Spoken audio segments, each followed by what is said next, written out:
Ok, galera, vamos falar agora de um assunto muito relevante para a educação física, que é a contração do muscular, né?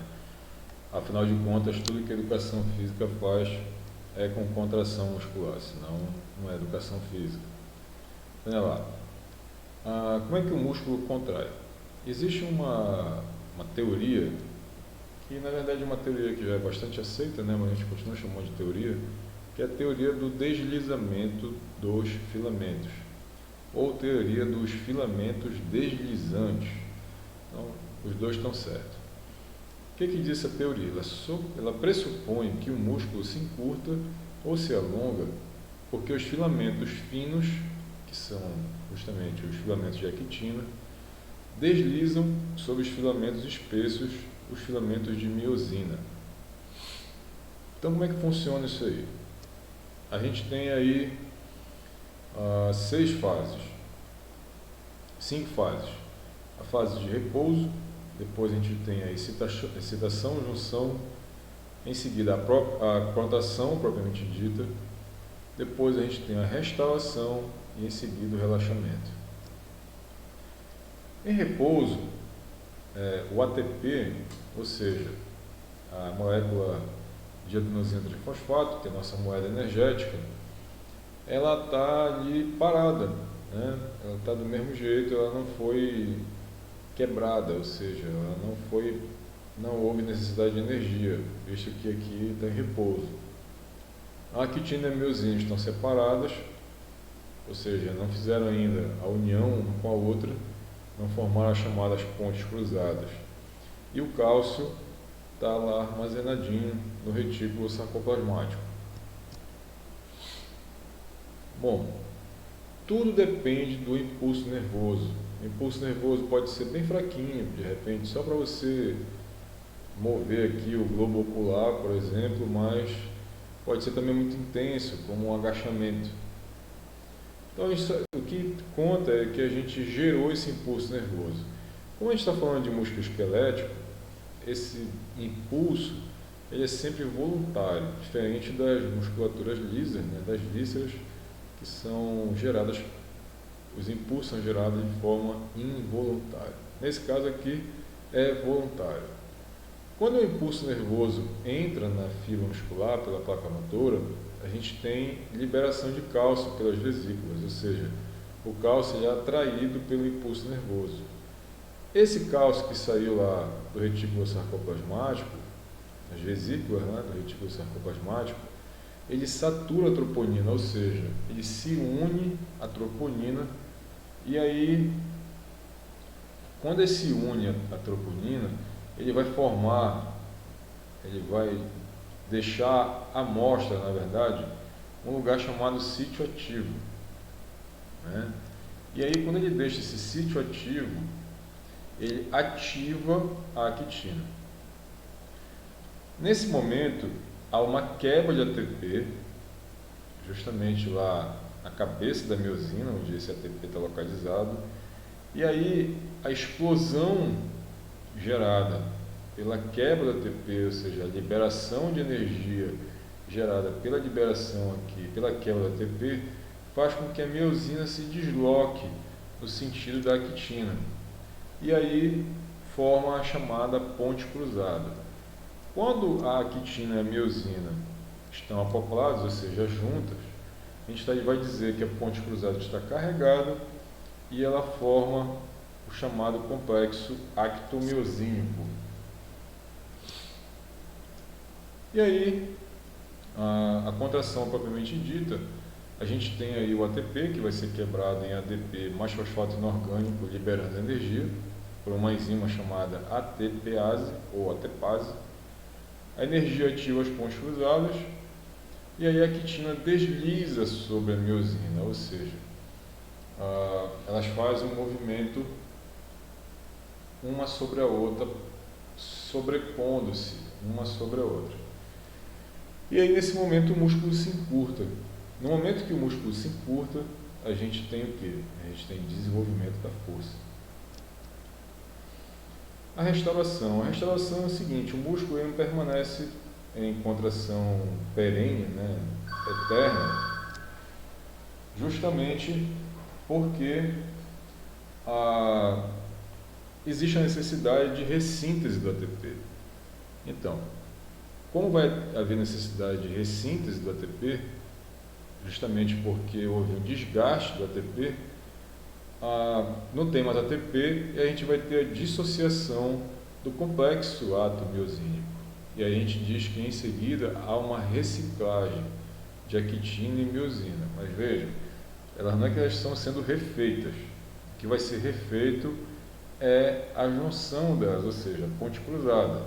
Então, na verdade, para elas se juntarem novamente, eu preciso de ATP. E aí esse ATP está sendo ressintetizado. Para aprofundar esse assunto, eu recomendo o vídeo de bioenergética do sistema anaeróbio alático. Ok?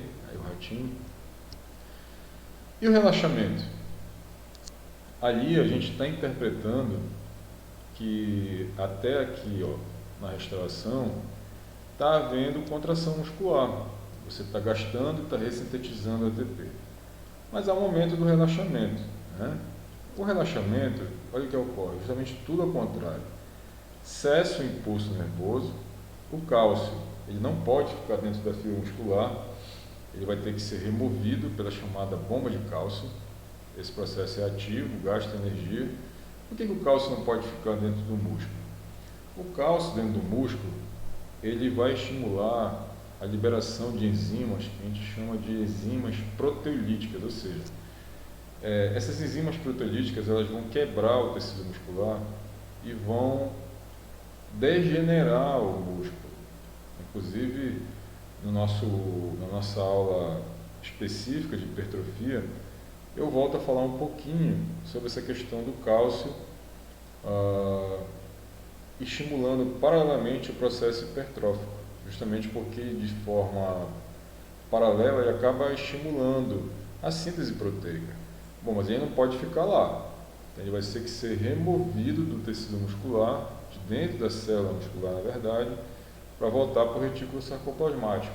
E esse processo é um processo ativo, né? A chamada bomba de cálcio.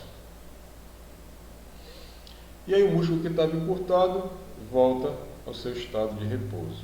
Então, aqui uma imagem que eu retirei do livro de fisiologia. Eu recomendo qualquer livro de fisiologia do exercício, né? Nesse curso aqui a gente vai disponibilizar com certeza os melhores em formato PDF, justamente uma revisão que eu acabei de explicar, né? Então vamos lá, a gente tem aqui o músculo em repouso, vai chegar um impulso nervoso, esse impulso nervoso ele estimula a saída dos íons de cálcio do retículo sarcoplasmático. O íon de cálcio ele tem uma afinidade aqui com a troponina, ele se liga à troponina, né? Canais de cálcio aqui, o íon cálcio liga-se à troponina, em seguida ligou-se na troponina, vai haver a formação aqui, o surgimento do sítio ativo, a miosina, a cabeça da miosina se aproxima aqui da quitina e se acopla a ela, né? E aí quando ela está acoplada, a gente está dizendo que ela está formando essa ponte cruzada aqui, né? A gente está passando o mouse. Então, essa ponte cruzada é que vai fazer o quê? Vai arrastar todo esse maquinário aqui, né? Essas bolinhas aqui, que são as moléculas de actina, para o centro. Então, por isso que elas fazem o movimento de deslize. Por isso que o nome dessa teoria é teoria dos filamentos deslizantes, só lembrando. Bom, aqui, agora a questão bioenergética, né? O músculo aqui está ressintetizando a molécula de ATP, refiz a molécula de ATP, e aí eu tenho a quebra da molécula de ATP. Quando eu tenho a quebra, eu libero energia, e aí é nessa liberação de energia que possibilita que a miosina entre em ação, gerando movimento, ou seja, encurtando o músculo. Aqui eu já tenho o relaxamento, a restauração, onde a molécula de ATP já está aqui ressintetizada, esperando para ser quebrada novamente. Tipos de fibras musculares. Bom, pessoal, esse aí é um assunto muito importante aí para o treinamento esportivo, treinamento voltado para estética, treinamento voltado para reabilitação, né? Por quê? Tão importante quando a gente entender a contração muscular são os tipos de fibras, visto que elas não são iguais. A gente tem basicamente dois tipos de fibras: fibras de contração lenta, que podem ser chamadas de fibras vermelhas por conta da sua coloração, né? Elas podem também ser chamadas de fibras do tipo 1 ou fibras oxidativas. E além das fibras de contração lenta, a gente tem as fibras de contração rápida, que também podem ser chamadas de fibras brancas, fibras tipo 2 ou fibras glicolíticas. Como é que a gente faz para saber se a gente tem uma ou outra fibra? Bom, só tem um jeito aqui 100% confiável, é a biópsia. Então aqui a gente tem aqui um pesquisador, né, um laboratório com uma agulha. Essa agulha ela vai ser introduzida, nesse caso aqui é uma panturrilha, que no gastrocnêmio desse sujeito. Reparem que o local ele foi feita asepsia, ele foi feita uma anestesia local também, enfim, para evitar qualquer tipo de dor. Quando ele enfia essa agulha aqui no gastrocnêmio desse sujeito, não dá para ver nesse exemplo aqui, mas ele tem uma bomba de sucção nessa agulha. Justamente porque na cabeça dessa agulha, olha o que tem aqui, ó, tem uma guilhotina. Então ele aperta lá o mecanismo, essa guilhotina é ativada, né, corta o pedacinho do músculo e esse pedacinho do músculo é sugado. Então, nada grave, é só esse pedacinho aqui bem pequeno do tecido muscular, e aí ele vai para o exame histológico, né, uma série de reagentes aqui para saber qual é o tipo de fibra predominante. Vamos às características dela, de cada uma, né, delas. As fibras lentas, elas são normalmente resistentes à fadiga. Então, por elas serem resistentes à fadiga, obrigatoriamente elas vão ter que ter muitas mitocôndrias volumosas, né, que tem... para que serve a mitocôndria, né? Ela serve para obter energia do oxigênio. Então a gente diz que um tecido que tem muita mitocôndria, ele respira melhor. E é justamente o caso das fibras de contração lenta. Elas têm uma característica toda voltada para a resistência. Então elas têm muita mitocôndria, elas têm altos níveis de hemoglobina, o que permite o transporte de oxigênio bem eficiente. E é justamente essa mioglobina que vai dar a pigmentação vermelha. E, óbvio, com todo esse pacote aqui de elementos, com todo esse conjunto, essas fibras elas vão ser ideais para as provas de resistência, né? Provas de 10 km, meia maratona, canoagem, ciclismo, ou seja, as provas de resistência. Então é muito comum você encontrar os atletas de alto nível, por exemplo, os maratonistas profissionais, com uma predominância desse tipo de fibra.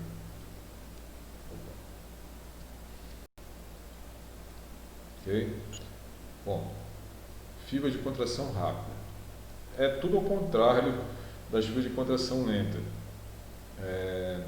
Elas não têm muitas quantidades de mitocôndria, no entanto, elas vão ter muita a enzima miosina ATPase. Por quê? Lembra lá na contração muscular que eu preciso quebrar muito ATP? E eu falei que quem quebrava ATP era uma enzima chamada ATPase, então está aqui ela. Óbvio, se eu tenho uma fibra de contração rápida, eu preciso ter muita energia rápida.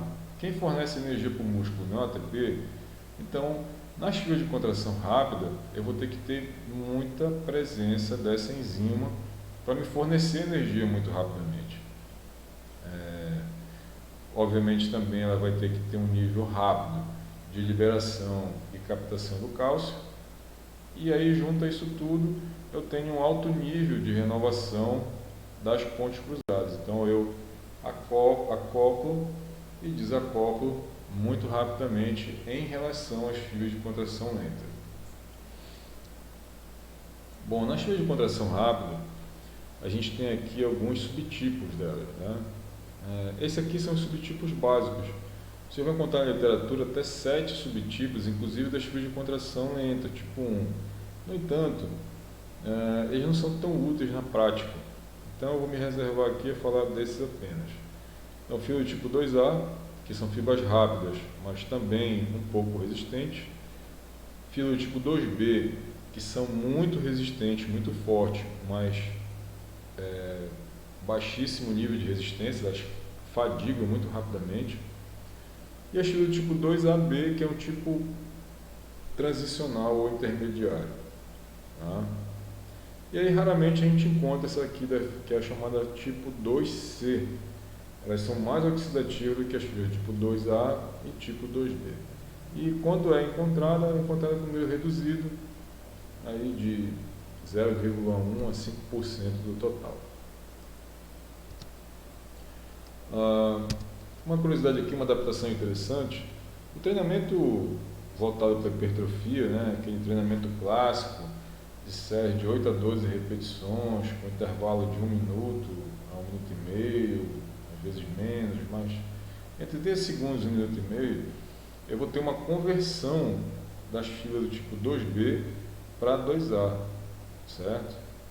Agora veja, quando eu falo conversão, essa conversão ela acontece entre a própria fibra, ou seja, eu não vou ter conversão entre fibras, eu vou ter conversão apenas entre os dois subtipos, ou seja, eu posso transformar 2B em 2A e, por alguma necessidade, transforma 2B em 2A, como eu falei aqui, essa metodologia de treinamento de hipertrofia clássico. E quando eu paro de treinar, essa 2B que se transformou em 2A, se eu gerar um destreinamento, eu tenho um retorno da 2A a ser 2B. Então, isso é um fator bem interessante. Isso acontece devido a uma adaptação enzimática provocada pelo treinamento. Mas o que é importante frisar aqui, a gente tem transformação entre subtipos e não entre tipos. Eu não tenho como transformar a fibra 2 em fibra tipo 1 ou fibra tipo 1 em fibra tipo 2. Por que eu não tenho como fazer isso? Porque o que dá característica à fibra tipo 1 é o tipo de neurônio que chega nela para inervá-la, ou seja, para botar ela para trabalhar. Então eu tenho um neurônio onde a condução desse impulso nervoso é um pouco mais lento. E aí vai caracterizar essa adaptação específica dela de resistência. E aqui é a mesma coisa, só que aqui eu tenho um neurônio, um motoneurônio, na verdade, não um neurônio motor, que tem uma velocidade de condução mais rápida. Por isso que essas fibras aqui, elas são tipo 2. Ou seja, diante dessa informação, a gente vai entender que o tipo de fibra é genético. Então você nasce com muito fibra tipo 1 ou pouco, ou você nasce com muita fibra tipo 2 ou pouca fibra tipo 2. Que essa herança genética predominante, às vezes de uma fibra sobre a outra, é o que vai dar justamente a individualidade biológica em relação aos esportes. Então a gente vê, por exemplo, os maratonistas, eles têm muita fibra tipo 1, muito mais do que as pessoas normais, e os corredores de 100, 200 metros, por exemplo, são totalmente opostos. Eles são riquíssimos em fibra tipo 2,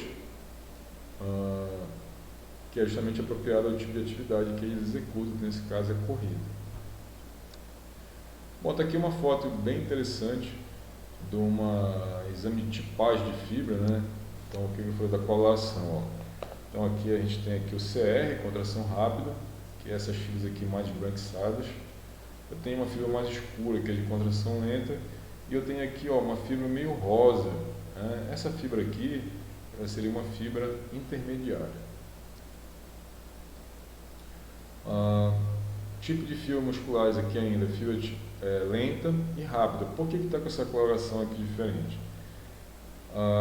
Devido à cor, né? Eu acabei de falar que a fibra de contração lenta ela tem mais pigmento vermelho, então por isso que ela está parecendo mais vermelhada aqui. A fibra de contração rápida não tem essa pigmentação, mais escura, justamente por ter menos mioglobina. E repare que nessa imagem dá para ver nitidamente a questão das fibras intermediárias. Ó. Então tem aqui não é nem escura nem clara, né? É intermediária. E aqui embaixo, eu tenho aqui numa fibra pouco glicogênio e aqui numa outra fibra muito glicogênio. Então eu posso botar um reagente químico que também me dê, além do tipo de fibra, como a gente está vendo aqui em cima, também se tem pouco ou muito glicogênio muscular. É bem interessante aí o esporte, para observar a recuperação entre os eventos esportivos. E aí a fadiga, a gente continua no próximo vídeo.